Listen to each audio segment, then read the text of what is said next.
Hello and welcome to the Barrel Room. We are excited that you have pulled up a chair and are ready to listen as we dive into whiskey, history, and experiences. Once again on this episode of the Barrel Room podcast, we would like to thank our sponsors for making this episode possible. Beanstalk Web Solutions, Fallen Brothers Crafted Spirits, and the Barrel Room Bourbon Club. To learn more about these sponsors, you can check them out on our website at thebarrelroompodcast.com.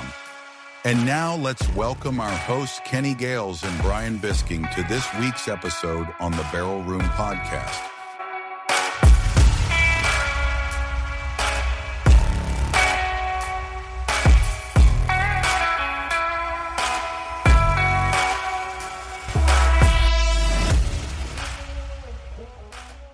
Welcome to the Barrel Room Podcast, Episode 2. Had a good week last week. Had a busy week last week, yeah. Yeah? Mm-hmm. Want to talk about your release that we had this week?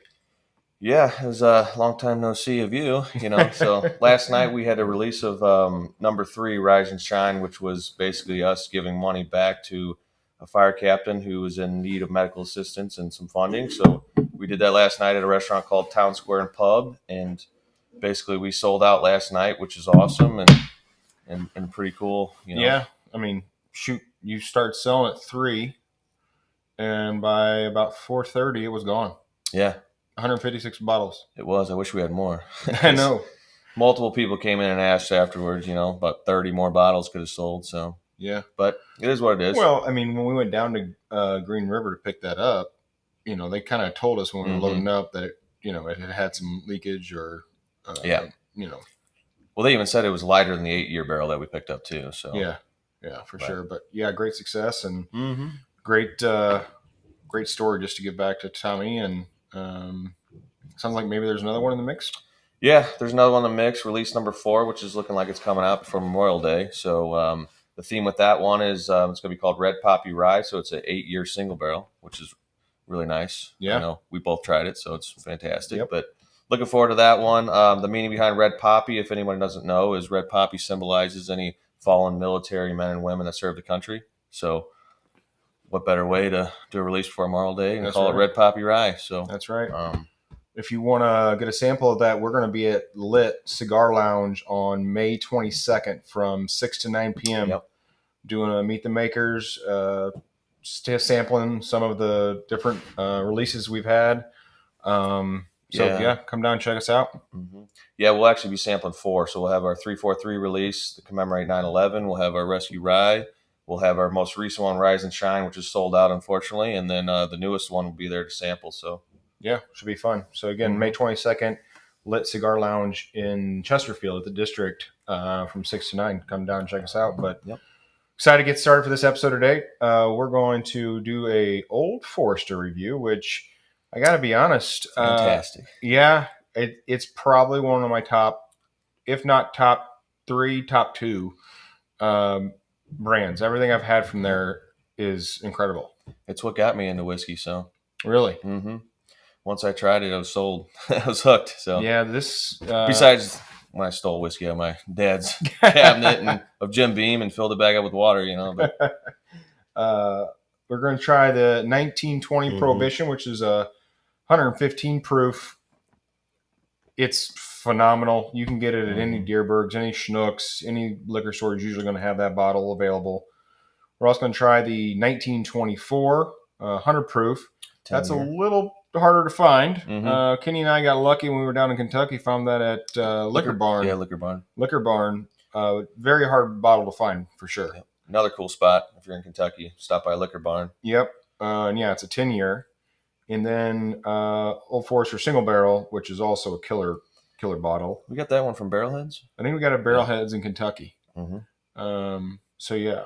Because I've never seen 1924 or the Single Barrel in a store around here. No. I mean, you can get the Single Barrel, the store picks, occasionally at like a Deerberg's. They used to have a couple. It's a blue label. Yeah, the barrel strength single barrel. Yeah, but I don't know even if those. I haven't seen those lately either, so those might be going by now too. Yep. So, So yeah, we'll do a little tasting here of these 3 different whiskeys and give our reviews on them, what we like, what we don't like. Kenny's going to share a little history on Old Forester and kind of the brand. And then we're going to do a review on Virgin Cruise Lines tonight. For those who are interested in cruise lines, I will tell you. Ought to be interesting. It will be interesting. I got some stories to share, but it was a great time. So we'll get into that a little later. But without further ado, I guess time to pour us up a little glass. Yeah, let's do it. All right, man. All right, so first we're starting with Old Forester 1920 Prohibition Style. It says during Prohibition, Old Forester was bottled as medicinal whiskey at 117 West Main Street under Kentucky Permit Number 3. The typical barrel proof at that time prior to bottling was 115. And I will tell you, this is... Yeah, so during Prohibition, which was 1920, 1933, they were actually granted a federal license to continue producing at that time. So, and it doesn't drink like 115 to me. No, So I don't know if anybody knows, but Old Forester was founded in 1870 by George Brown. And basically, George Brown was a pharmacy salesman. So basically what he would do is go sell barrels to pharmacies, grocery stores, saloons. And basically what would happen is the only problem with that is basically people would tamper with those barrels or dilute them and stuff like that. So then George Brown found a niche, and Old Forester was the first one that came out with a glass bottle that was sealed. And so that's when they started the whole medicinal whiskey thing, and that's where the brand of Old Forester actually took off. So it's kind of a cool. That is kind of cool. Yep. So. Yeah. So they were one of the first with a glass bottle. Yep. Exactly. So that's crazy. All right. Cheers, buddy. Cheers, man.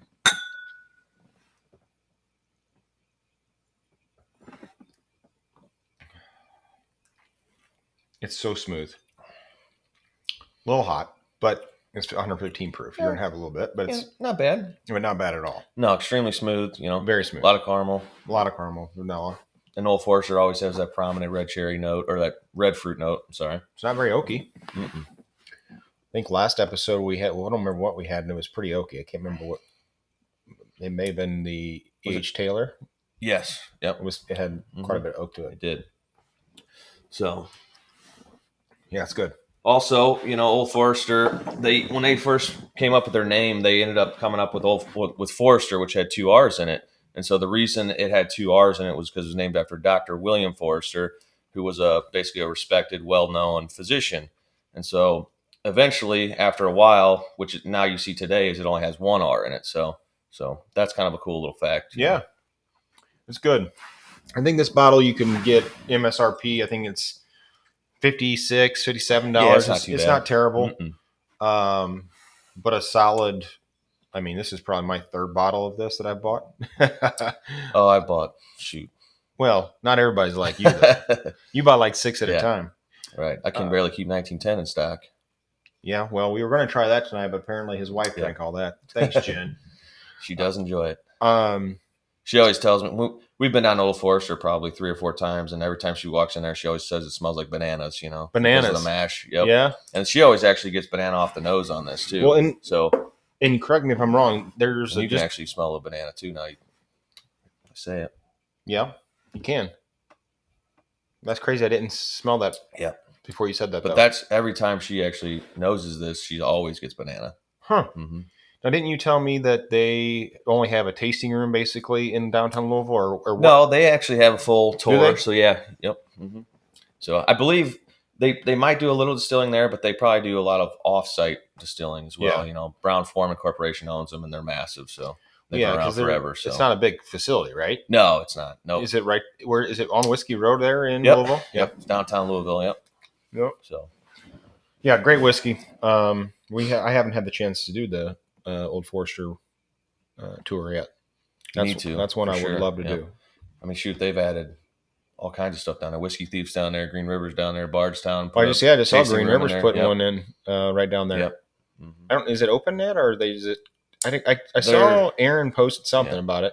Soon, I think it's soon. So, like I said, they're still owned by Brown-Forman Corp, and they expanded with their Whiskey Row series and also Birthday Bourbon, which is why they are where they are today. So, and pretty much this is part of the whole Whiskey Row series right here. We're just missing the 150th anniversary. Well, I forgot the single barrel's not a part of it, but also what we missing? Oh, we're missing 1910 and the 150th anniversary. So, now talk to me about if you go to like a Deerbergs or a Schnucks. There's some different Old Forester bottles that have a screw off top Yeah. that are a lower price point. Yep. What's with those? Are those just not age as long or Correct. And also those are pretty much probably just considered rail. So rail? Okay. yeah, so it's going to be it's still very good bourbon. It's 86 proof, so it's going to be on the lower end. So if you're new to bourbon, it might be something you start with just to kind of ease into it. But yeah, that's your everyday, Gotcha.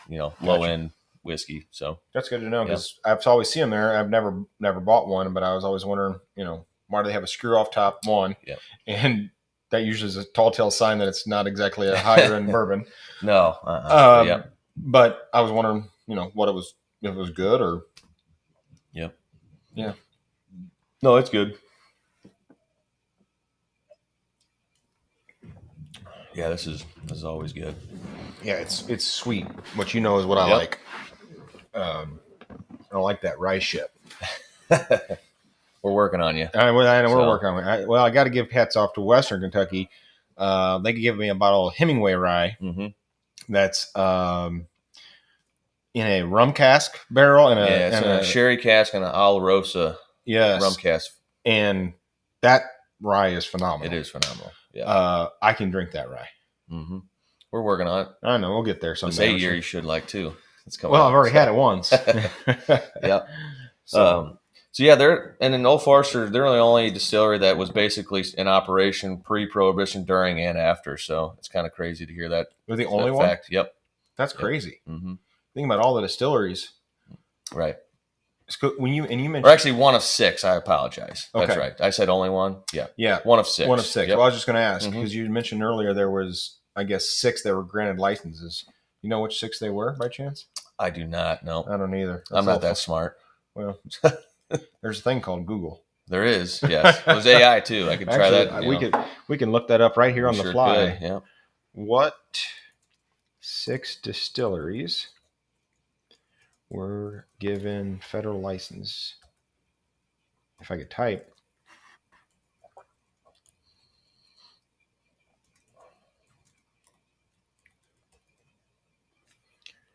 Let's see here. It says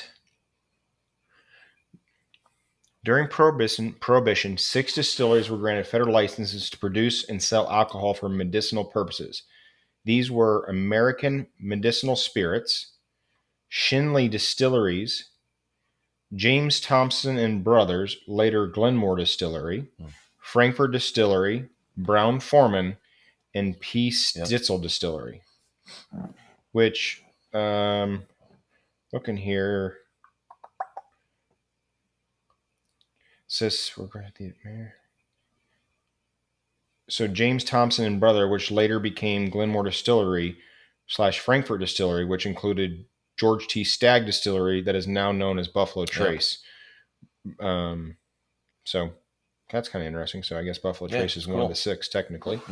But Brown Forman's really, to your earlier comment, really the only one on here that even rings a bell. Have you ever heard of American Medicinal Spirits? Yeah, a little bit. What do they make? I don't even know if are they even in existence anymore? Nope, out of business. Yeah. Sold during the Prohibition era in the United States, was authorized to produce and sell whiskey for medicinal purposes. The Volstead Act, which enforced Prohibition, allowed certain distilleries to do it. Looks like they went out of business.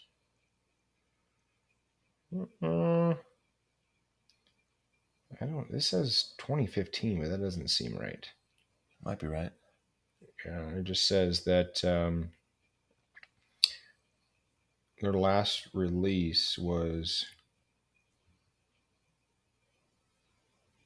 No, that's not right. Because this says their last bottle was 1934. So... who knows? Anyway, kind of an interesting story about, just the history of Prohibition and how Old Forester, one of 6, which doesn't even seem like there's 6 anymore. No. You know what I mean? Yeah. Buffalo Trace and them. I've never heard of the other 2. Definitely recommend going down there and visiting and touring Old Forester, though. So they got a couple different tour packages. You can do a VIP tasting and all that, too. Oh, that's cool. You got to get on that pretty quick, so because you usually book out 3 months in advance. So Oh, for real? They're that far in advance. Wow. Yep. That's incredible. Oh yeah. Good for them. Good for them. Overall, I would say this is if I had to rate this, I would say it's a solid 7, 8 out of 10. Very good. And like I said, the 1910, the 1920, you can probably find it any liquor store. Reasonably priced, very good whiskey. The next two we're going to try are not as easy to find unless you know somebody. Or, I mean, I've never seen 19. Every once in a while they pop up. So yeah, but I've never a little bit higher price point. Yep. I want to say like 115, 120 range, or it could be a little higher in some other places. Yeah, I think this single barrel was. That wasn't too much. It wasn't. I think it was only like $80, $70 to $80. Something like that. I was going to say 75-ish, but yeah, that sounds about right. So. At Barrelheads, which also is a really cool place. If you're ever in Kentucky, this one was right outside of Owensboro. Yep. Connected to a gas station. Yeah, it was connected to a gas station, but I mean, you talk about whiskey selection. They had it. And they also, what I thought was really cool, although I'm coming to find out, I guess a lot of liquor stores in Kentucky do this, but you can go in there and you can ask for a pour of, you could get Pappy 23 year if you want and pay for a pour of that. They got a bunch of rare stuff up there that you can try and just kind of sample. Obviously, you pay for it, but we unfortunately don't have that here in Missouri. No, but in the price point on all those pours is very fair. Yeah. So definitely recommend if you want to try something, check one of those places out for sure. Yeah, I think I tried Pappy 10 year, and I think I only paid like $32 for a pour, which I thought was not a bad price at all. Here, you're probably like $100. Yeah. And then I thought, tried the Willet Purple Top. That was good. Yeah, the 8-year weeded. Yeah, that was really good. Yep. So, all right, on to the next. Yeah, let's do it.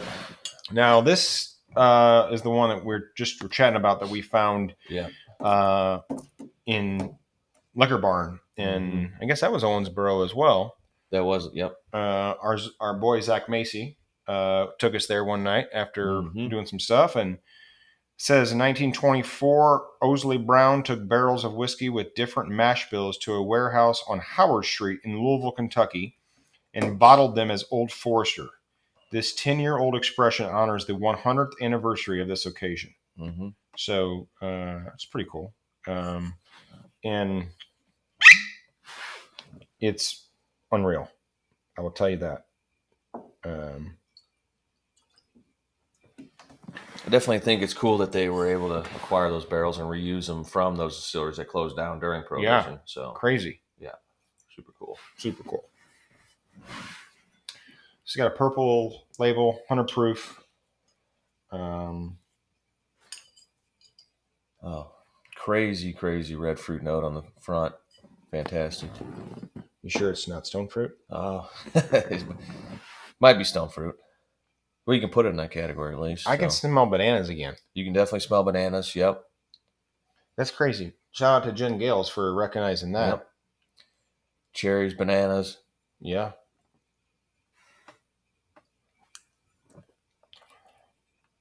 Wow. Is that like an ice cream sundae? Dude, it's like cherries, banana. It's so smooth. Oaky, chocolatey. There's definitely chocolate. I can taste the chocolate. That's why I got. That's what I said. Sundae. Yeah. Or banana split. That's what I meant. Banana split. Yep. More like a banana split. I haven't had a banana split since like high school. That tastes like one. You just had one right now. I just did. I need a little whip. Can I put a little whipped cream on top? That'd probably be weird. I don't know. You probably did that at the Virgin Cruise. What was that ice cream shop called? Remember that? You sent me that picture? Oh, yeah. We'll get into it. What was the name of it, though? It's a little teaser. Lick Me Till Ice Cream. My wife loved that, by the way. Sure she did.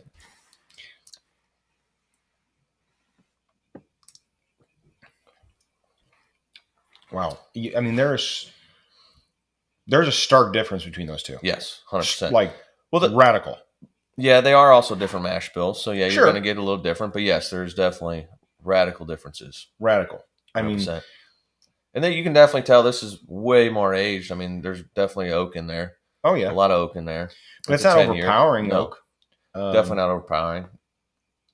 Some you get all those fruits that come out in the beginning, a subtle oak, a little caramel, a little vanilla, and then it finishes really nicely. So yeah, I taste chocolate at the end. Yep. So I really do, which is crazy to think.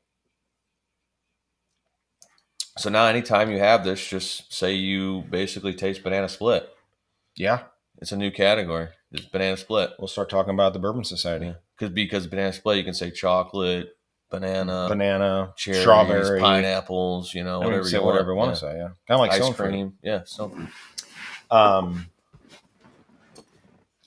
wonder how much this sells in the secondary market for. What do you think?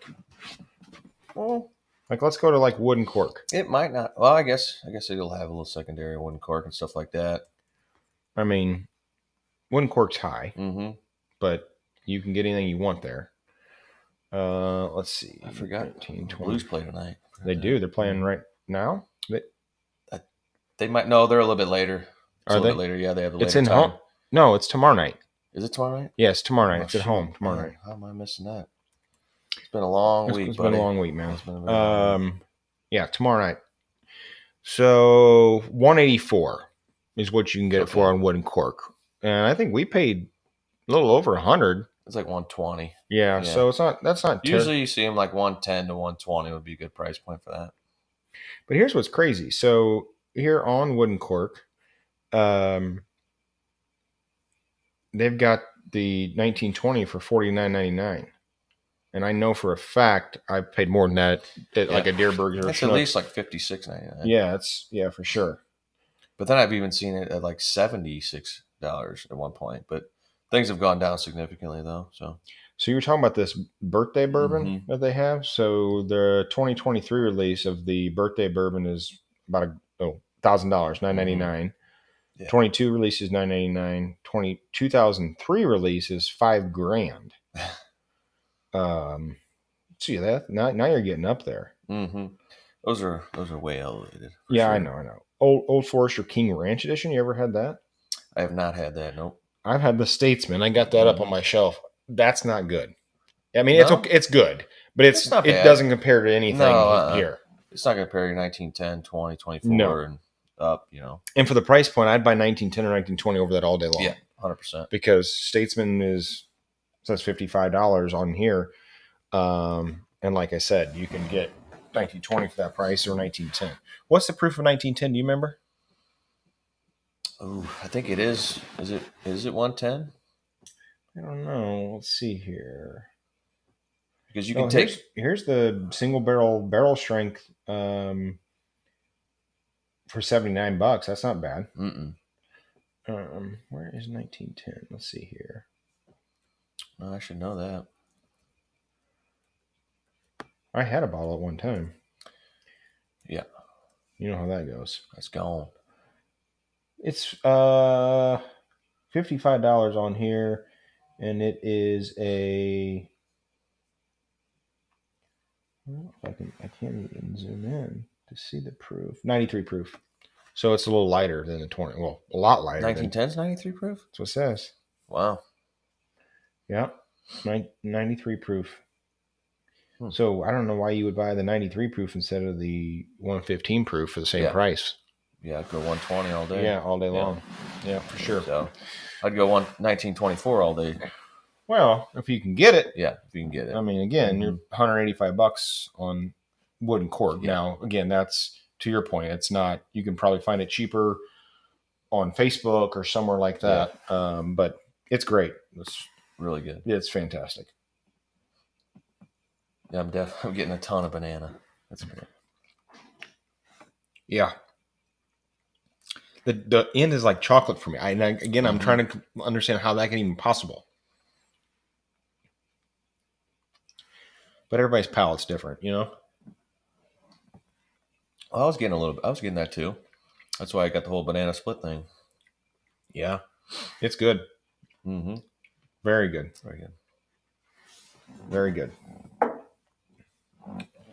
All right, should we go on to the last one here? Last but certainly not least is this single barrel. So far, 1924 is leading the pack for me. Oh, hands down. Yeah. And again, I'm not trying to put 1920 down because it's a great bottle, but the 1924 blows it away. Yeah. Blows it away. So yeah, this is the Old Forester single barrel, 100 proof. Mm-hmm. Barrel heads pick. So the barrel heads, this is a barrel head pick. And they did a really good job. Yeah, this was Warehouse 1, Floor 4, Louisville, Kentucky. It says, after the repeal of Prohibition, my grandfather, George Garvin Brown II, developed a single-barrel expression of Old Forester specifically for bourbon aficionados. It was the first single-barrel bourbon for sale since the passage of the Bottle and Bond Act in 1897. Today, we honor the legacy of firsts that Old Forester began in 1870 with this hand-selected offering. Kind of a little cool background story on it.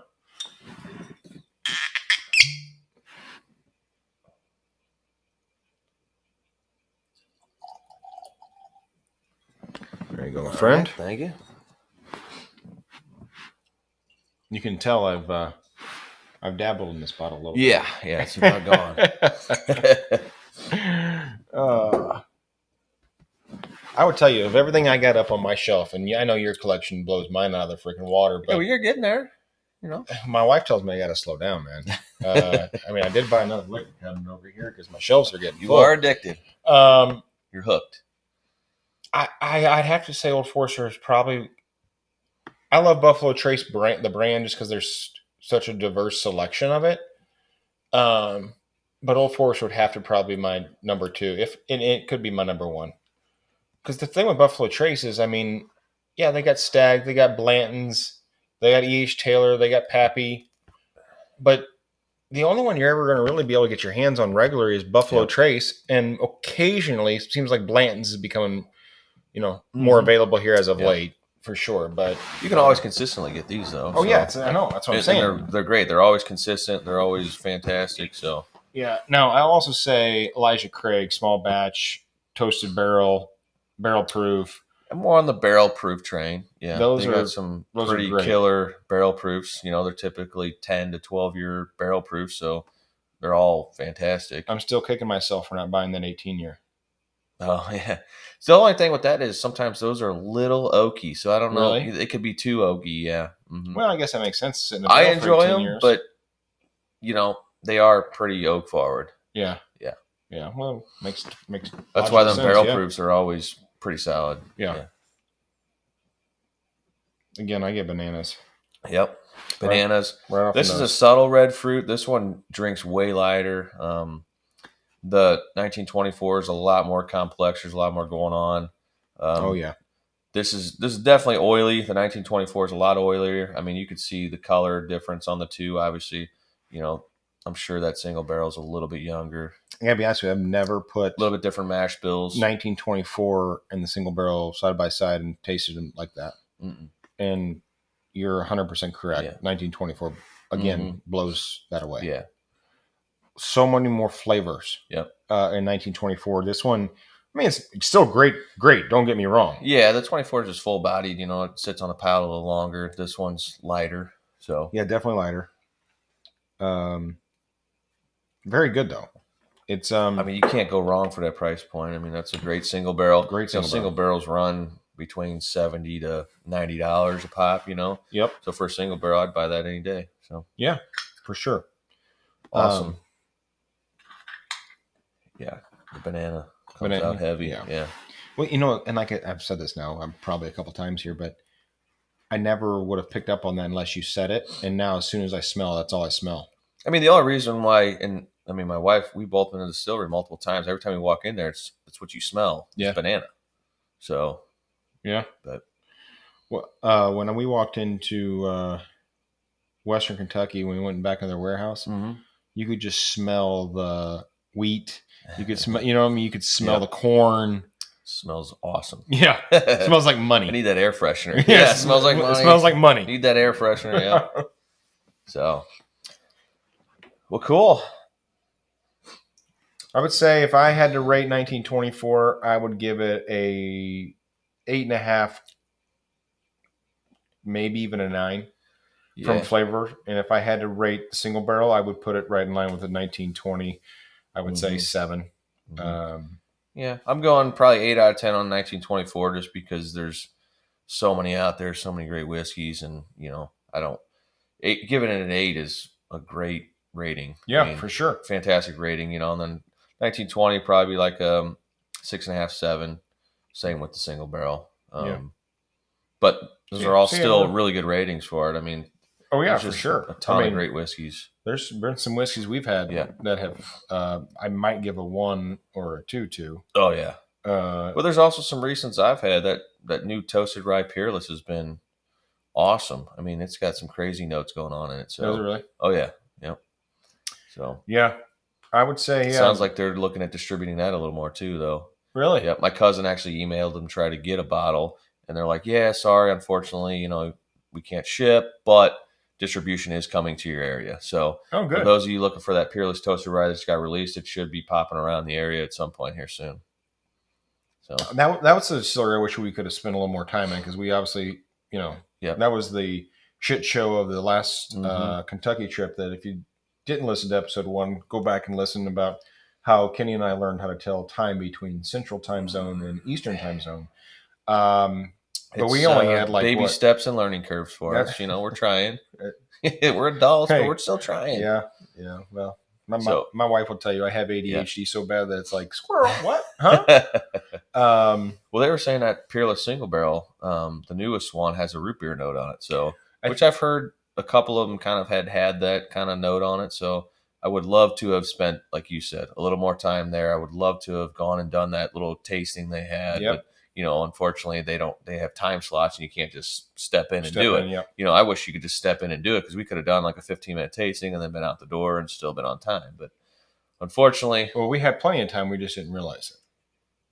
Yes. Oh, that's right. Because we got the time back when we crossed back over the line. That's sad. I think Keith, he's Keith Coyler. He's a member of our Barrel and Bourbon Club. I think he's bringing that single barrel tomorrow night to our club meeting. Yep. But he also he said he had a couple single barrels that were like, one was like, he said key lime or something like that, and mint. Oh yeah, I can't remember what that is, but I know he said he's bringing a Larrikin 9-year. Yeah. So, and Larrikin used to be, I think, Lawrenceburg Distilling is what they used to be called. They rebranded to Larrikin. Well, I asked him if he was going to bring his Heaven Hill 19-year. He said no. Yeah, I'm not bringing mine either. So, no. Yeah, no. Well, to wrap this session up of the show, I would say, again, we've said it, but 1924 hands down is the winner. I would probably go 1920 number 2 and the single barrel number 3, which I know sounds crazy, but yeah, I would think maybe. I think you're right. I mean, here's the only reason: it's 115 proof. It doesn't drink like 115 proof. It's not too. I mean, it's got a little bit of a heat to it, but not terrible. Subtle. I mean, and when you're looking at it from a price perspective and ease of getting, it wins over all 3 of those all day long. And so, am I going to, try to hunt and find the single barrel for $75 or $80 when I can buy 1920 for $56 at a store? That's a good point. It's a very good point. I mean, yeah. But in my eyesight, though, it's like I probably would prefer that one over that one, just because of the harder to find, more rare. They're not always available. They're single barrel, so every single one's different. So I may be more apt to go towards that one when I see it. But like you said, from an everyday standpoint, if you're just wanting a good, solid whiskey, that one, yes, over the other one, just because you can find it every day. It's a good price point, and it's a great whiskey. Yeah, well, I think if I was at a liquor store and they had the 2 bottles next to each other, I would agree with you. I would take the single barrel because it's harder to find, and now you have an opportunity to get one. Yeah, it's a one-off, so yeah. But if I'm going to the grocery store or liquor store and it's, 115 or, Elijah Craig small batch, I'm buying 115 all day long. Oh, yeah, 100%, yeah. No, 2 radically different whiskeys, but I'm just saying, like, what I love about 1920 and 1910, you can pretty much get them anytime you want. Yep. And for somebody like me who drinks a lot, let's be honest. You do. You go through a lot of Elijah Craig small batch, though. You do go through a lot. I would tell you, if that's between that and Buffalo Trace, if I'm at home by myself, it's I would actually pick Elijah Craig small batch over Buffalo Trace. But either one of them, is like my go-to if I'm at home by myself. Now, if I have company or have somebody over, I'm not drinking those. I'm sharing something. But I bet I've been through 10 bottles of Elijah Craig Small Batch. I mean, I have probably 3 up there right now, and I just got the PGA bottle for the Masters. I love that. I love that bottle. We'll open that after this, but no, we won't be opening that bottle. No, I mean, for me though, like honestly, you say Elijah Craig Small Batch or Buffalo Trace every day, I would open it up and drink it every day. I think Old Forester for me. I mean, that's usually like if I'm walking down looking at all my whiskey collection, and I'm like, man, I don't know if I want to open some tonight, or I see other stuff. I'm like, as soon as I see Old Forester, I almost lean towards that. Yeah. Just because I always know what I'm getting. I love it. So yeah. Yeah, well, I'm just a poor white folk here, so I can't I can't drink pity it. me. Yeah, right, dude. I'm just a poor white folk. I just cut your grass 2 hours ago, and now I'm down in your basement doing this. Pity me. I don't know. To drink a $56 bottle of whiskey nightly, not that I drink nightly. I might. Sometimes. Don't lie. Don't lie to these guys. But I guess my point is, it's much easier to throw away a bottle of Elijah Craig Small Batch for $30 than throwing a $60 bottle. You know, but then you can go a Benchmark Full Proof or an Old Granddad. I mean, those are both. I tell you what, Old Granddad is a good freaking whiskey for $20-something bucks. Benchmark Full Proof. Well, I've got Benchmark Full Proof up there. I don't know if I've tried that yet. The other one I haven't tried up there is the Old Fitzgerald that we got. It was like $11. Oh yeah, it's a good one. Is it taste? Is it good? Yeah, it's good. It's got a screw off top. I'm a little concerned. No, some of them screw off tops are the best. They're hidden gems. It reminds me of like barefoot wine when I was in high school. We would guzzle that stuff in the backseat of the car while we're driving through the country roads. Yeah, I think that was probably Prohibition era kind of style, medicinal stuff. They probably had screw caps. I guess, yeah, you're probably right. Mm-hmm. Like old Greenbrier, stuff like that, the old Dusties, yeah. They got screw tops. Yeah, so. Guess you remember right. Mm-hmm. All right, so let's dive into Virgin Cruise Lines. Oh, boy. So let me set the stage here before we dive in. My wife and I got married March 20th, 2020. If you can think back to March 20th of 2020. 10 days after my birthday. That's true. You'll remember that we were in the middle of a pandemic. My wife and I got married in Scottsdale, Arizona. We flew out there on Sunday, March 15th, 14th, something along those lines. And on that Sunday was when President Trump came out and said, we need 15 days or 2 weeks to, everybody basically stay home and slow the spread of this virus. And we were set to get married that Friday night, March 20th, at Camelback Mountain at the Marriott right there. And you want to talk about a shit show? It was a shit show. My four my longest best friends, Ramsey family, my 4 groomsmen couldn't make it to the wedding. Allie's friends that she had coming couldn't make it to the wedding. We ended up with just our immediate family. My dad, his wife Carol, and my sister and her fiance Kevin was all I had on my side. And Allie had her immediate family, her sisters and brother-in-laws, and her mom and dad. So the week was crazy to say the least. And the reason I set the stage for that is our honeymoon, which was originally a cruise to Bermuda with Celebrity Cruise Lines, obviously was canceled because of it. And the only place in the United States that we could go was Key West. Okay. And so for our 5-year wedding anniversary, we decided to take a Virgin cruise that would stop in Key West. That's cool. Yeah, just to kind of like, remember it, I guess you could say. So, but here's what I'll say, and then we'll dive deeper into this.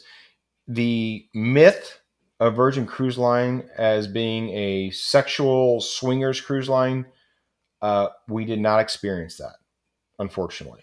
Or fortunately, however you want to look at it. I was hoping to hear all kinds of. But no, I'll never forget my father-in-law was in my kitchen when I told him what I had booked for our 5-year wedding anniversary. And he goes, that's a swingers cruise. He's like, they're going to put sex chocolates on your pillow at night. I was like, what? So obviously my wife and I were like, Mm-hmm. what the heck did we just get ourselves into? Yeah. It was nothing like that. So we actually had a blast. What about what was in the refrigerators? Remember that you told me? Well, I was researching it, and there was like rumors that instead of a refrigerator, there was going to be like this refrigerator cabinet that was going to have brand new unused sex toys. And so we were Unused. yeah, like I would hope they would be unused. I hope they're not like reuse and recycle those things. You know what I Right. mean? Still alcohol wipes. That's just no. There was not that, but we looked as soon as we got on, and funny, my wife was going through a drawer and she found this like pink bag, and she holds it up and she's like, "Is this them?" Like thinking it was sex toys, and I'm like, "Babe, I don't think so. They would put sex toys in this pink bag. It was the freaking hair dryer." But she was so petrified that they were going to have like sex toys in our room. She was. That Weeks leading up to this, she had some she anxiety. did. Well, both of us did. Yeah. I was, The stories that you heard and stuff like that, you would think that it was going to be some wild deal, but it wasn't. Yeah, it wasn't. And I will say we had a blast, and I would highly recommend for adults to check it out. Mm-hmm. It's 18 and older to get on. And I would say most people on the ship were 30 and up. Yeah, so definitely no kids. Correct? No kids. Yeah, no kids. So now I guess, why did you guys choose Virgin? So we originally had booked a trip to Riviera Maya, Cancun, an all-inclusive adults-only resort. Mm-hmm. We wanted to do something adults only. We were leaving our kids for 4 days with my sister. We wanted to get away and not have kids running around. We wanted to be able to relax and just have some romantic time together. Unfortunately, the resort in Cancun that we were supposed to stay at ended up not working out. And so we changed, and I like to cruise. My wife has done way more cruising than I have ever done. Oh, she's done multiple? Oh, yes. And she's never been on Virgin, though. Okay. But Allie's been on a ton of cruise lines, every cruise line, to be frank. Were you did that one, and were you on a Disney one?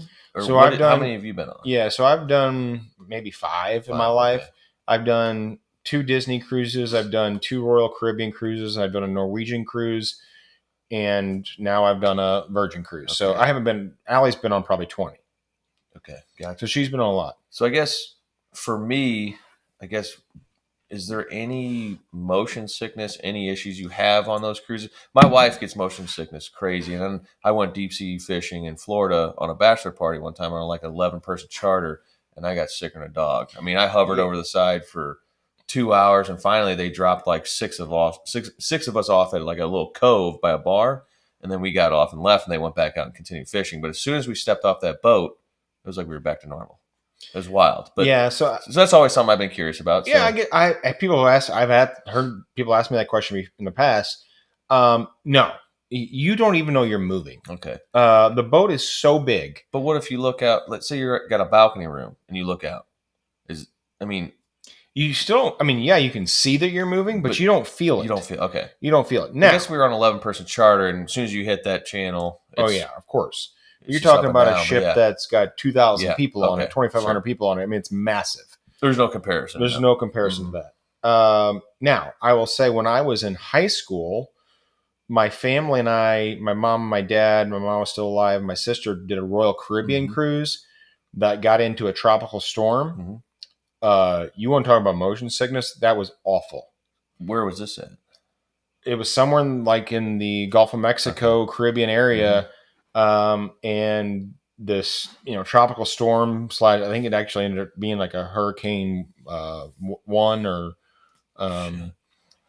we basically had to go to our rooms for, they sent everybody to their room for like, I want to say it was like 12, 14 hours. They would bring food to your room. Our balcony, the patio furniture went overboard. Like that's how much the boat was shaking and rocking in these waves. That was awful. I couldn't imagine that. But that doesn't happen all the time. Did you stand on the front, do like a Titanic thing? I was probably in the bathroom shitting my pants. That's funny.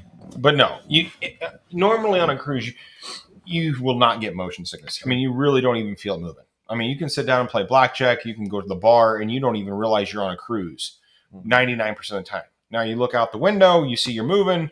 Yeah, you start to feel it, I guess, a little bit, but most of the time, no. Gotcha. Yep. Well, cool. Let's get back to the Virgin Airlines. The Well, Virgin they do that, Cruises. Yep. What did you think, I guess, about the food, the beverage scene? Was it? Yeah, so I will say the food was very, very good. From a whiskey perspective, Virgin didn't have a lot. The highest, No, but they had a store, right? A little shop. They did have a whiskey store. Yeah, Just, I got a bottle of Eagle Royal 10 year. Yep. From there. I got a liter of Buffalo Trace for $39, which was a steal. Yep. Because the fifth is $29 here in the States. Right. And then I got a Angel's Envy small batch that I'd never even seen before, honestly. And it was, and after I bought it and looked in the bottle, it was basically done for Virgin Cruise Line. Okay. All right. But if you were going to the bar, the top of the top of the line, if you wanted the top whiskey they had, Blanton's. That was all they had. Sure. They didn't have anything. Now, they don't let you open those bottles, right? No. So I bought those bottles, and then the day we were getting off the ship that morning, they showed up to my room. Okay. So you're saying as soon as you buy that bottle, you can't take it to your room and enjoy it. You have to. Nope. They keep it. They keep it. Okay. And then the morning you're getting off the ship, they basically hand it to you.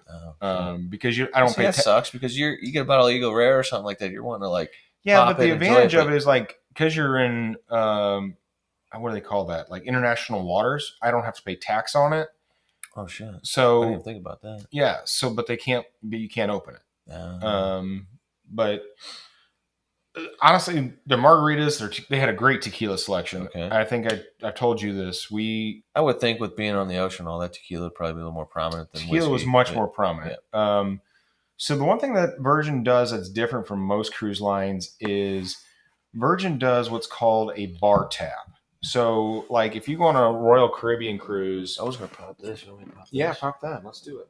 If you go on like a Royal Caribbean cruise or a Disney cruise, you can buy the drink package. Okay, Yeah. And the drink package might be $160 a day or $90 a day, depends on the ship. Sure. And it's basically unlimited drinks for the duration of your cruise. Well, the way Virgin Cruise does it is you have to buy what's called a bar tab, and they come in increments of like $250, $500, $750, $1,000. And once you buy that bar tab, that's your basically tab for the trip. Now, depending on which package you buy, if you buy like I did, I bought the $1,000 package. They give you $200 free. So we had $1,200 to spend in 4 days.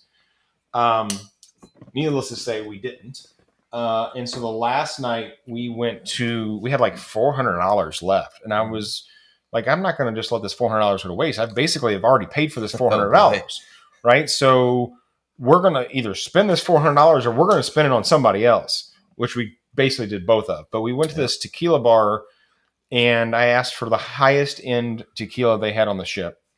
And it was a Casa Azul, but it wasn't like the normal Casa Azul. It was some special limited edition. I don't remember what it was. It was $82 for the shot. Oh shit! Was it like a black bottle? No, it was like crystal clear. Okay. I had never seen the bottle. And if you even go to the website, it's not on their website because I tried looking up because it was the best tequila I've ever had in my life. Interesting. I mean, you didn't need salt. You didn't need lime. You didn't need anything. Mm-hmm. All you tasted was vanilla. I mean, and even my wife, who's not a big tequila person, tasted it and she's like, wow. Like, it was the smoothest. It was incredible. Now, if I didn't have extra money, would I pay $82 for a shot? No. But I was at the point where it was like, well, I don't want this money to go to waste. You might as well. Right? And even that last night, as we're getting ready to head to bed, it was like, I don't know, 10:30. We still had like $150. I went to the bar. I started buying random people drinks, which they probably were like, okay, this is a swingers cruise. No, I'm not hitting on you. They're looking for the I have extra money here. So, but the ship itself was very, very luxury and geared towards adults. Now, our first stop that we made on the ship was in Key West. And So how long until you made your first stop? So the first day we were at sea. So we Yep. left Miami on Wednesday night. So Miami. Thursday we're at sea all day, and then Friday we stop in Key West. Okay. And in Key West, I rented a golf cart. And so my wife and I drove around and we looked at, where we stayed on our honeymoon. We went and checked out some spots that we visited when we were on a Super honeymoon. cool. We went to Willie T's. If anybody listening knows anything about Key West, it's probably one of the best local spots in Key West. They always have a live band. The dude singing was incredible. They have dollar bills all over the roof and on the sides. Yeah. I've seen so pictures. I got a dollar. Allie got a dollar bill out, and we wrote our anniversary date on it and stapled it to the wall, and had a blast at Willie T's. The dude singing was incredible. And then my lovely boss, Mr. Kyle Kelly, told me that I should check out this bar called the Garden of Eden. That's what I was getting ready to ask you if you checked it out. The Garden of Eden. Yeah. For those who know what the Garden of Eden is, it is a clothing optional bar, rooftop bar, that my wife and I decided, why not? Let's go see what it's all about. I'll tell you, we walked into the bar and there was probably 40 people in there. Everybody had their clothes on. Nobody was naked. Okay. Really? And most of the people at the bar were off our cruise ship. And so we had talked to some people that we had met previous days on the cruise, and they were like, we had to just come check it out. We just wanted to see what this place is all about. So pretty touristy. Yeah, it's like it 100% is. Yeah. Now, I will say after we were there for probably 30 minutes, then things started getting a little weird. Mm-hmm. We had a 75, 80-year-old man come in with a backpack. Next thing I know, he was naked, standing 5 feet from me. We had a 62-year-old woman. I only know that she's 62 because she took her top off and showed her boobs and said, they look good for 62, don't they? And yes, ma'am, they did. They did. And then the weirdest part was there was probably like a 40-year-old guy who came in, got naked, started putting suntan lotion on himself, and then started like legitimately putting sunscreen on his dick. It was weird. That's when we decided to go. It was awkward. Interesting. So we were there probably an hour and a half. We only saw 3 people naked. But the one thing I will tell you, if you ever go there, do not pull out your cell phone. There are signs everywhere that says no cell phones allowed. I was ordering a drink for my wife and I, and the lady went to pull her cell phone out because her wallet was attached to her cell phone. The bartender grabbed her phone and said she couldn't have it until she left. They're very strict about that. I can see that. I mean, if it's of course. You got clothing optional bar. Yeah, I get that. Yeah. Now, what they don't know is I have these Ray-Ban sunglasses that have cameras in both sides of the lens. They're the Meta Ray-Ban sunglasses. So did you get the one guy putting lotion on his I got pictures of caterpillar all of it. Or what? I was sending them to my boss. Was it a caterpillar? Was it? I don't even know if I would call it a caterpillar. So That's bad. I was sending pictures left and right. And Allie was like, you're going to get in trouble. I'm like, they have no idea what I'm doing right now. Yeah. I'm just adjusting my sunglasses as I'm taking pictures. It's pretty wild they got those kind of sunglasses out. Dude, they're the coolest thing in the world. I can look at like anything and be like, hey, Meta, what am I looking at right now? And AI will literally talk in my ear to the top of the sunglasses and tell me what I'm looking at. This is coming from a guy that can't buy a $56 bottle of whiskey, but he can buy a set of Ray-Bans with a camera in it. Well, there's but that is pretty cool, though. That's pretty. But yeah, they're really cool. And then the second day, the second stop we did was Bimini, the Bahamas, Bimini Island. Mm-hmm. It wasn't great. It was okay. The shows. Why? What was? Well, like where Virgin Cruise lets you out at, they basically take you to their like area of the island, which is exclusive for Virgin Cruise members. Okay. It's basically a beach, 2 pools, a couple bars, and a restaurant. And so nothing crazy. So nothing crazy. And to get into like the city of Bimini is like a 6-mile drive on a golf cart. If you want to live, I would not recommend it. Like these people drive like maniacs. Gotcha. So that wasn't great. But I'll tell you from a adult perspective, the shows were hilarious. They were raunchy, but not inappropriate. They were raunchy, but adult humor basically. And the last night, the other cool thing the Virgin Cruise has that no other cruise line has is they have tattoo artists on board. Yep. So my wife and I got a tattoo on her last night. Note to self: don't drink before you get a tattoo; you'll bleed. I did. To the Well, point you told me you didn't drink. yeah, tattoo guys, have you been drinking? I said, no. No. He goes, you're just a bleeder? I'm like, yeah. He goes, I smell whiskey on your breath. I'm like, shh. I signed the waiver that said I hadn't drank. Right. He was like, all right, good enough. But I would say overall, it was a great cruise. Sure. Great experience. You touched on the beverage, the stops, the tattoo parlor, the shows. Now touch on the food a little bit. How was the food there? Yeah, I would say I mean, did you guys have some good meals, some good spot? Like, are there separated restaurants? Like, yeah, are there buffets or anything like that? No buffets. Okay. So that was my wife's favorite thing about the cruise line was there was no buffets. Okay. Everything was made to order, essentially. Sure. And there were some good spots. There was a great burger spot. There was a great, incredible pizza, wood-fired pizza spot. It's right up my alley. I would say the sit-down, classy restaurants that the steak restaurant and there was a high-end Mexican restaurant. Mm-hmm. It was average. It wasn't great. But I'll tell you, of any cruise line I've ever been on, none of the restaurants are great. I've never walked off a cruise and be like, oh my God, that food was amazing. But you're like quick meals, they were fantastic. The burgers were incredible. The pizza, my wife and I had pizza 2 or 3 times. It was that good. Yeah. But so drinks were good.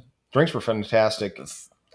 Fine dining was subpar. Yeah. The regular meals or under fine dining was good. Yeah. So yeah, overall food was decent. Food was okay. Yeah. Right.